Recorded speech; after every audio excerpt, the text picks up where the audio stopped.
প্রতিদিনের মতো আমরা আমাদের কাজের উদ্দেশ্যে বেরিয়ে গিয়েছিলাম, তবে আজকে আমাদের সাথে আমার ভাবি যাচ্ছে স্পেশাল গেস্ট হিসেবে। সেখানে গিয়ে লাইভ শেষ করে দেন ভাবিকে নিয়ে হাটে গেলাম এবং নিজেরা প্রথমবারের মধ্যে একটু কেনাকাটা করেছি এবং সেই সাথে ভাবির ঈদের শপিং করতে বের হয়েছি।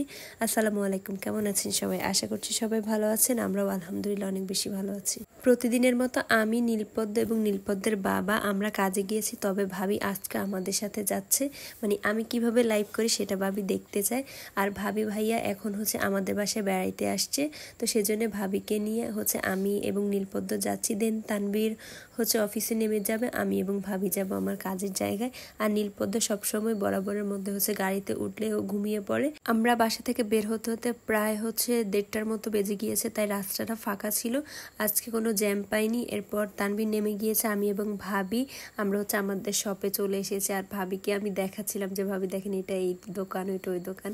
তো এর দেখাতে দেখাতে আমরা আমাদের শপে আসি। আর আমাদের শপে সেদিন অবস্থা দেখেন, বিহাইন্ড দ্য সিন সবসময় থাকে। লাইভ করার আগে আমরা সবগুলা প্রোডাক্ট বের করে দেন পুরা দোকানটা মেসি হয়ে যায়। এরপর আবার আপুরা পরিষ্কার করে। এরপর আমাকে সুন্দর একটা ড্রেস দিয়ে দিয়েছে, আমি জাস্ট এটা পরে নিলাম, পরে একটু ভিডিও করলাম। দেন লাইভ শেষ করে আমি এবং ভাবি নীলপদ্ম আমরা সানভিজে গিয়েছিলাম, সেখান থেকে একটা ড্রেস নিয়ে দেন আমি এবং ভাবিকে নিয়ে আমরা এখন বোটে করে যাব বাসার দিকে। আর ভাবিকে নিয়ে আমার এটা ফার্স্ট টাইম জার্নি, তো বেশ ভালোই লাগছিল। আর সেদিন বোটটা ফাঁকা থাকার কারণে নীলপদ্ম কিন্তু একটা সিট পেয়েছে, যদিও আমরা নীলপদ্মের জন্য টিকিট কাটি নাই, তবে সে কিন্তু বসে বসে গিয়েছে এবং এটা ফার্স্ট টাইম ও সিটে বসেছে। যেহেতু ভাবি ওর পাশে ছিল তাই আমি এই সাহসটা করেছিলাম। আর আমাদের এখানে সেদিন ছিল বুধবার মেরাদিয়ার হাট, এই চারপাশে মানুষজনে ভরা এবং পুরা হাট বসার কারণে রাস্তায় জ্যাম পড়ে গিয়েছে। তো এখান থেকে আমরা একটু টুকটাক জিনিসপত্র কিনতে আসছি। এখান থেকে ভাবি একটা টোট ব্যাগ নিবে, দেন একটা নামাজের হিজাব। এরপর ভাবির আবার সবেদা ফল অনেক বেশি পছন্দ, তো আমরা কিনতেছিলাম। তো আমি আবার লোকটাকে বলতেছিলাম যে আমি আগে কখনোই কিনি নাই। তো বাসায় আসতে আসতে অলমোস্ট আমাদের ইফতারের সময় হয়ে গিয়েছিল। তো সেদিন আর আমরা বাসায় ইফতারি বানাইনি, আমরা বাহির থেকে ইফতার কিনে নিয়ে এসেছিলাম, এতটাই লেট হয়ে গিয়েছিল।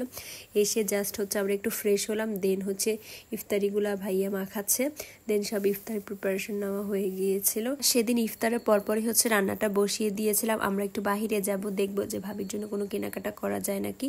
তো সেদিন আমি বুটের ডাল দিয়ে খাসির মাথা রান্না করেছিলাম। তো হঠাৎ করে আমার এবং ভাবির অনেক ক্ষুধা লেগে যায়। এরপর আমরা পাস্তা অর্ডার করি পাস্তা ক্লাব থেকে।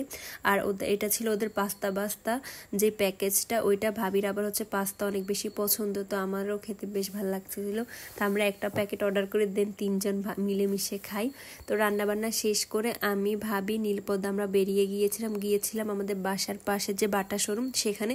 তো সেখানে গিয়ে যারা মনে হচ্ছে আমাদেরকে জুতা দেখাচ্ছে যে কোনটা বেশি সুন্দর। আবার ও নিজের পছন্দের একটা জুতা কিনে নিজেই আবার ওই ব্যাগটা হাতে করে নিয়ে ঘোরাঘুরি করতেছিল, এটা রাখবে না। এখন নিজেই চয়েস করতে শিখে গেছে, জামা কিংবা জুতা যেটাই ওর পছন্দ হয় না কিনা সেটাই হাতে নিয়ে বসে থাকে। তো যারামণি জুতা কেনা শেষ, আমি এবং ভাবি, নীলপদ্ম আমরা একটু ভিডিও করতেছি, আর আপু ওইদিকে পেমেন্টটা করে নিচ্ছি। এখন বাটা থেকে আমরা একটু যাব মার্কেটে, সেখানে গিয়ে দেখবো যে এখন ড্রেসের কি অবস্থা। আমরা যদি এই ভিডিওগুলো অনেক দিন আগের করা, আমি অলসতার কারণে দিব করে সব ভিডিও জমা হয়ে গিয়েছে, সেজন্য দিতে পারছিলাম না, তাই একটু লেট হয়ে গিয়েছিল। তো ভাবি এখানে সিলেক্ট করতেছিল যে কোন জামাটা ভাবিকে ভালো লাগবে, তবে সে অনেক বেশি কনফিউজড ছিল, সে সিলেক্ট করতে পারে না। পরে আমরা ওইখান থেকে সেদিনের ড্রেস নিই না। এরপর আমরা 10তলার বাহিরে একটু ফুচকা খেয়ে নিয়েছিলাম আর একটু ঠান্ডা খেয়ে নিলাম। খাওয়া দাওয়া শেষ করে এরপর আমরা বাসায় চলে গিয়েছি। তো আমিও আজকের ভিডিওটা এখানেই শেষ করছি। সবাই ভালো থাকবেন, আল্লাহ হাফেজ।